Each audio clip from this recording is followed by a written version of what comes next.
কাশ্মীরে ক্ষতিগ্রস্তদের পাশে তৃণমূলের প্রতিনিধি দল। তবে বাংলার শাসক দলের এই পদক্ষেপকে কটাক্ষে বিদ্যে চালে না বিজেপির প্রাক্তন সাংসদ তথা রাজ্য বিজেপির প্রাক্তন সভাপতি দিলীপ ঘোষ। তার কথায় কাশ্মীরের মতোই তৃণমূলের একটি প্রতিনিধি দল মুর্শিদাবাদেও পাঠানো যেত।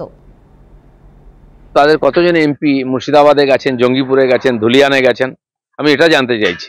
এমএলএদের বা নেতাদের একটা টিম তো পাঠাতে পারতেন। ওখানে যে হিন্দুদের বাড়িঘর ভাঙা হয়েছে, যে মন্দির ভাঙা হয়েছে, যারা খুন হয়ে গেল, মমতা ব্যানার্জি নিজেই অনেক দেরিতে গেছেন সব এভিডেন্স নষ্ট করে দেওয়ার পরে। ওনার নেতারা এখান থেকে যাওয়া হচ্ছিল কলকাতার একটা টিম, তাহলে ওখানে হিন্দুরা ভাবতো যে হ্যাঁ, বাংলার লোকেরা আমাদের সঙ্গে আছে, সরকার আছে। ওখানকার যেই এমএলএরা এই গন্ডগোল করিয়েছে তারাই ওখানে চিৎকার চেঁচামেচি করে উত্তেজনা বাড়িয়েছে। টিএমসির অন্য নেতারা যাননি। তাদের কতজন এমপি মুর্শিদাবাদে গেছেন, জঙ্গিপুরে গেছেন, ধুলিয়ানে গেছেন, আমি এটা জানতে চাইছি। এমএলএদের বা নেতাদের একটা টিম তো পাঠাতে পারতেন। ওখানে যে হিন্দুদের বাড়িঘর ভাঙা হয়েছে, যে মন্দির ভাঙা হয়েছে, যারা খুন হয়ে গেল, মমতা ব্যানার্জি নিজেই অনেক দেরিতে গেছেন সব